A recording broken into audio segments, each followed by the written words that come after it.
ایک مسافر نے جنگل میں ایک کنویں سے پانی پینے کا ارادہ کیا تو اس نے کنویں میں دیکھا ایک شیر، ایک سانپ اور ایک انسان تھا۔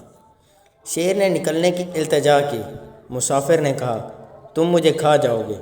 شیر نے کہا، نہیں، بلکہ احسان کا بدلہ دوں گا۔ چنانچہ اس نے شیر کو نکال دیا۔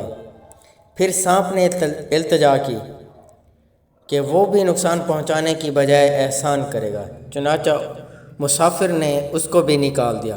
آخر میں انسان کی التجا پر اس کو بھی نکالا۔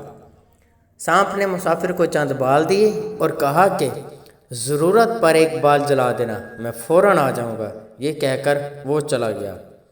شیر نے کہا، کوئی قافلہ گزرے تو میں اسے روک لوں گا، تم قافلے والوں سے کہنا کہ اتنا مال دو تو میں شیر کو راستے سے ہٹا سکتا ہوں۔ چنانچہ ایسا ہی ہوا۔ قافلے والوں سے سونا، چاندی اور دوسرا مال لینے کے بعد اس نے شیر سے راستہ چھوڑنے کو کہا اور شیر چلا گیا۔ انسان نے بھی اپنی راہ لی۔ مسافر ایک شہر میں پہنچا تو اس نے سوچا کہ یہ مال بیچ کر اپنی ضرورت کی چیزیں خرید لوں۔ اتفاق سے جس تاجر کے پاس پہنچا وہ وہی تھا جس کو مسافر نے کنویں سے نکالا تھا۔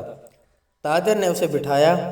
فوراً ایک آدمی کے پاس حاکم کو بھیجا کہ ایک شخص جس نے قافلے کو لوٹا ہے موجود ہے۔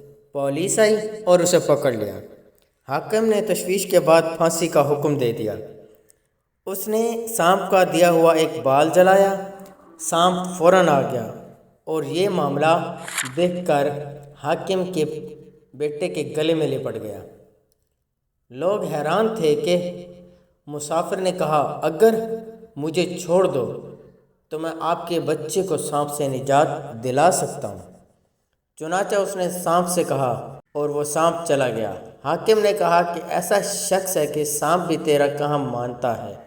اس نے کہا، تاجر کو بلاؤ تو بتلاؤ۔ چنانچہ تاجر کو بلایا گیا۔ مسافر نے سارا قصہ سنایا اور حاکم نے تاجر کو سولی پر چڑھا دیا۔